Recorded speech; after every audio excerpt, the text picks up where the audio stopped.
Aaron, what's going on? Hey Tony, how's it going? Good, buddy. How are you? Thank you for jumping on for a testimonial call with us today. As we are just chatting about, this is just going to be a free-form conversation. I might ask you a few questions, but overall, just kind of wanted to wonder, the experience, what you've had, and even I'd love to get into some of the stuff that we can do better. Absolutely, for sure. Awesome. Cool. So let's kind of recap on our relationship between our two companies. Let's kind of start from the beginning. Before working with us, what did your lead flow follow-up process look like? Where were you at and where are you at today? So the truth is we hadn't launched the business yet when I came across you. I discovered you on a podcast that you did. I forget the name of it, but I could find it for you if you want to, just from your own reference point. I would love to know because I keep hearing about me being on these podcasts and I know I do them from time to time, but I don't know where they're coming from. Yeah, I'll have to go back and try and find it. But I'm a marketing guy before I got into anything within the general contracting space and all of this. So everything you spoke about just made sense. I've been working in B2B marketing for most of the last 10, 15 years. My brother-in-law runs the construction business. We decided to come together and see what we could do. And his team had a lot of experience in doing floors, mostly as a subcontractor as opposed to going straight to the homeowners. And we decided to start up a new flooring company. So we were just getting started. I knew the importance of speed to lead. I knew that I probably wasn't going to be the fastest person answering the phone and such. So we decided to hire your team and have you guys handle that piece of it for us. That's awesome. And so I know we have Alan. I think you were with us through a transition where we kind of set up Alan as our client success manager, kind of grabs the reins. How's that going? How was that going for you? I mean, great. I mean, pretty early on, he took over the account and, he was in constant contact with me. We spoke or WhatsApp, probably almost every day about, leads coming through and, what was working, what wasn't working. And, he made the adjustments and he made the tweaks and, we kept getting better and better. We were booking calls. I was going out to house visits and giving, free consultations and estimates and, everything was moving along from that point of view. And the software integration, like everything that we did on that worked out well for you? Yeah, everything was pretty smooth. Awesome. And I know complete transparency and honesty here too. It's like you're leaving us. I'm leaving you. I don't think that's a reflection on you guys per se. I think it's just a reflection on, kind of where our business was at and, where I needed it to be performing at. And, taking an honest look at, a new venture that we started and a couple months in. Didn't expect it to be making a ton of money by that point, but it was not on the trajectory that I saw it to be where it needed to be. And, in that time, I discovered some other opportunities that I think are going to be better. And it's all part of the process and the learning curve. That's awesome. That's really awesome. Yeah. Is there anything that's like, as far as like, because you have a lot of experience in industry, like you said, marketing and stuff like that.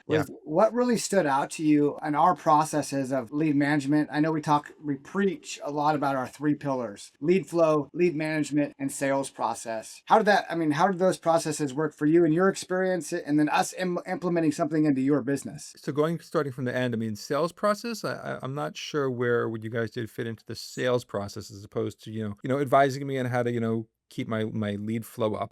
I had never used any, the lead buying platforms before. So we went kind of heavy on Yelp. When I did an analysis, the cost per lead was much cheaper. The cost per house visit was actually much more expensive. And then the cost per proposal was even more expensive as opposed to Thumbtack, which my cost per lead was more expensive, but the quality of those leads in terms of converting to, quality meetings and proposals was much better. So Thumbtack definitely, and that's kind of where you guys coached me from the beginning what to expect. And then Meta was something where I've got a lot of experience running Meta ads, mostly in the B2B and software space. I've run, $10, $15 million worth of those, but that's, but we never actually got them launched on the flooring business yet. And a couple of reasons why we didn't do that. I just found that from cold leads, our acceptance rate in terms of closing deals was just way too low to make any of those numbers work. And even if I was able to, increase every one of my numbers by 20%, it still wasn't going to work so well. So that's kind of where we made decisions that we did. But in terms of your systems, I mean, you guys coached us to get more leads. You gave some good advice in terms of, where to get the better quality leads. And the follow-up time was very fast. So, I appreciate it. Sometimes,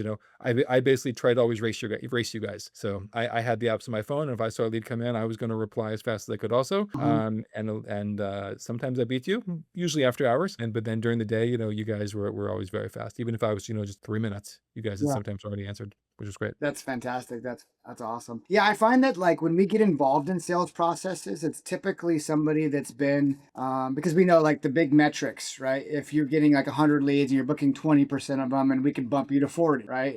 Is a normal number for us. That's twice as many sales calls, right?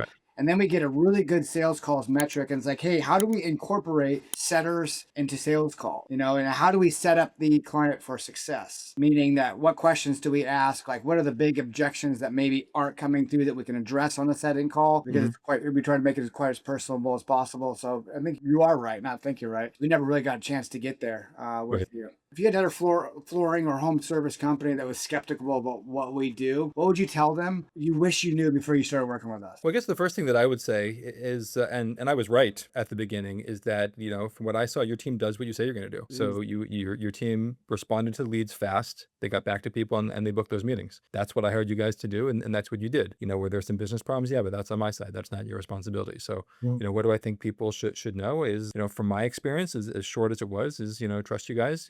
You have a process. You got a good team in place, and you do what you say you're going to do. How painful or painless was our onboarding process and launch? I mean, onboarding launch was very quick. Maybe it was a week and a half, and then we were up and running. Awesome. That's I'm, really I'm, cool. I'm always impatient. I want it done tomorrow, but I've also run a marketing agency myself, and I know a week to a week and a half is very reasonable. Yeah, There's work that's to be done awesome. there. Any outcomes that surprised you the most? I mean, honestly, I'm surprised that it didn't work for us. That was disappointing. But in terms of things that surprised me otherwise, I mean, not as it applies to what you guys did. Mhm. It was pretty straightforward. I was a little surprised maybe because I came in a little bit too optimistic in terms of the quality of leads that come from some of these lead platforms. Mhm. I watch YouTube videos about them and talk to other people that has run businesses successfully based on them. Mhm. And I think there's a lot of variables that go into whether someone is going to succeed or unfortunately not succeed Mhm. based on these platforms. And I think it has to do with business model and what niche you're in. I think they work really well for certain niches. For other niches, quite not quite as well. But Mhm. I mean, within the flooring space, I'm also definitely still seeing, even though we've pulled the plug, maybe a month ago, that deals are still coming through. The deals that just seemed like they died, and therefore we made decisions based on that. They're following up now, and just the timing wasn't right, and those things are still in play. Awesome. So Well, so play a little more game. yeah, I really appreciate you doing this, and I wish you guys the absolute best. Yeah, thank you so much. Thanks, man. Same to you.